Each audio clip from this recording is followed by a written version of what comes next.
일기 1회 법정.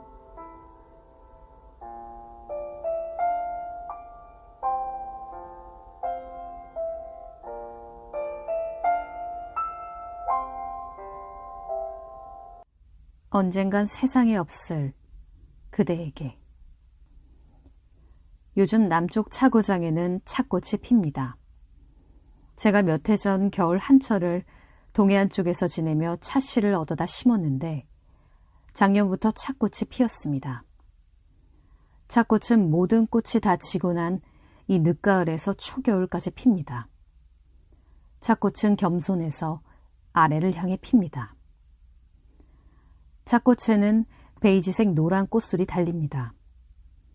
꽃을 따서 향기를 맡으니 찔레꽃 향기와 같습니다. 따서 찻잔에 올려 차 한 잔을 마시니 그렇게 행복할 수가 없습니다. 행복을 거창한 곳에서 찾지 마십시오.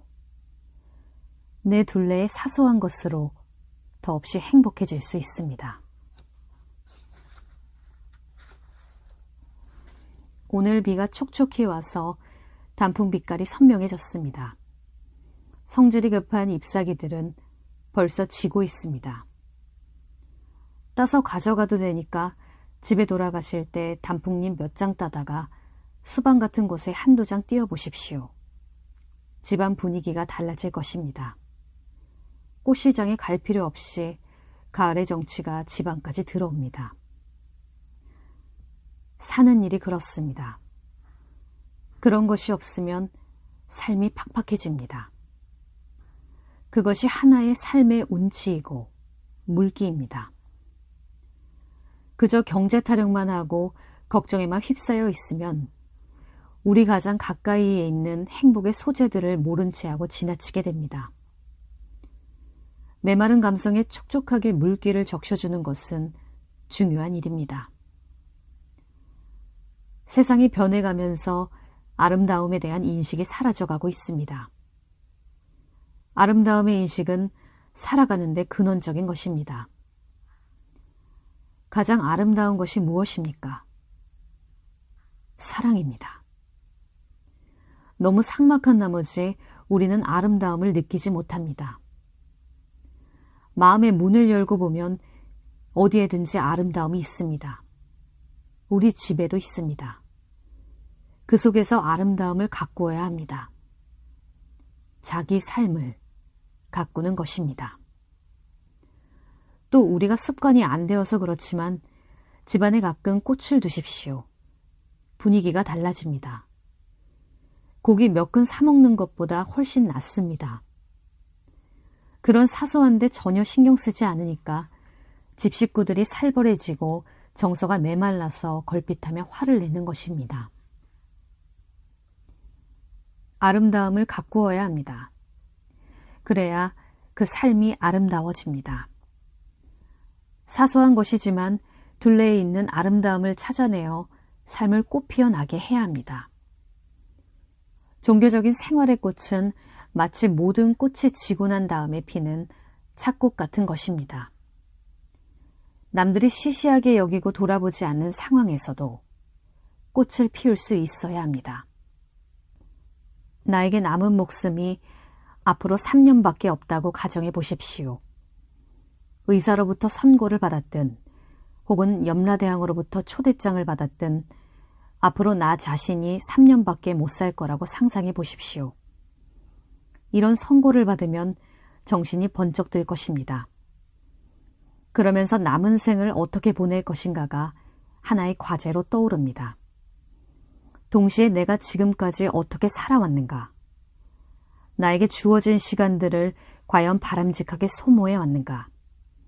아니면 부질없는 일에 쏟아버렸는가 돌아보게 됩니다. 삶에서 어떤 것이 가장 의미 있는 일이고 중요한 일인지 스스로 판단하게 될 것입니다.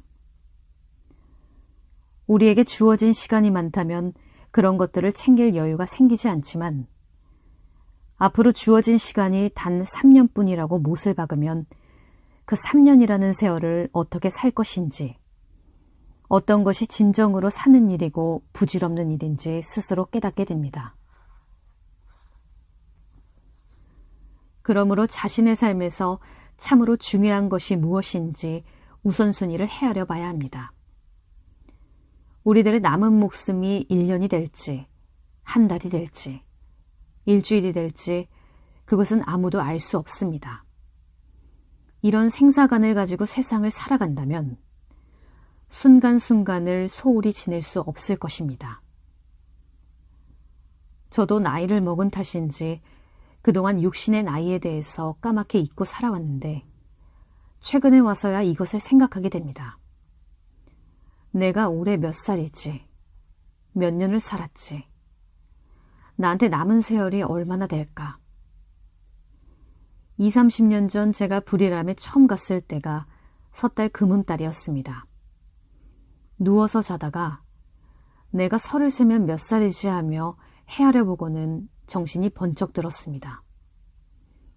머지않아 50살, 60살, 셈이 여기까지 미치자 순간 아득해졌습니다. 그러다가 마음을 돌이켜 생각했습니다. 그렇다. 내가 지금까지 살아온 것만 해도 얼마나 고마운 일인가. 나보다 먼저 간 사람들, 태어나자마자 간 사람도 있고 10년쯤 살다 간 사람도 있고 20대에 데모하다 총 맞아서 간 사람도 있고 교통사고로 간 사람도 있다. 그런데 내가 이 나이만큼 살았다는 것 자체가 얼마나 고마운 일인가. 그러자 마음의 위로가 되고 남은 세월을 어떻게 보낼 것인가를 생각할 수 있었습니다. 그때부터 더욱 깨어있게 되었습니다.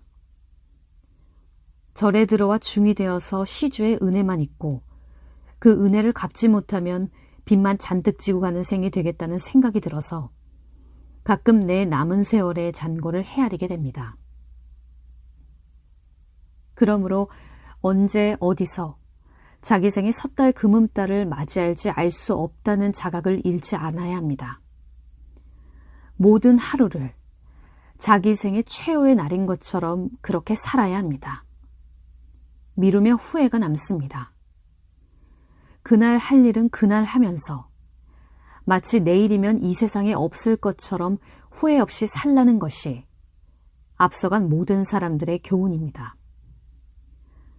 자신에게 주어진 한때를 아무렇게나 보내서는 안 됩니다. 그 한때는 두 번 다시 오지 않습니다. 이번 겨울철 안거 기간에는 먼저 무의미한 걱정 근심에서 벗어나십시오. 현재를 충만하게 살면 걱정할 일이 없습니다. 이미 지나간 과거를 가지고 불행해하거나 오지도 않은 불확실한 미래를 가지고 미리 걱정 근심을 앞당기니까 밤에 잠을 이루지 못하는 것입니다. 지금 이 순간을 충만하게 살아야 합니다. 순간순간의 연장이 한 생애이기 때문입니다. 사람은 즐겁게 살아야 합니다. 이 세상이 즐거움만으로 이루어진 곳이 아니기에 나 자신만이라도 즐거움을 만들며 살아야 합니다.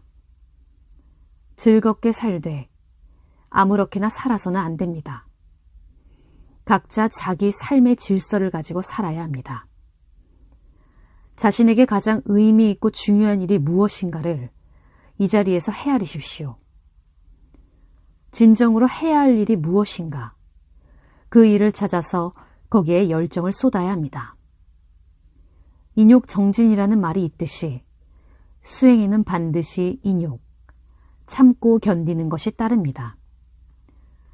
과연 이 나이, 이 상황에서 내가 첫 번째로 해야 할 일이 무엇인가, 그것을 찾으십시오.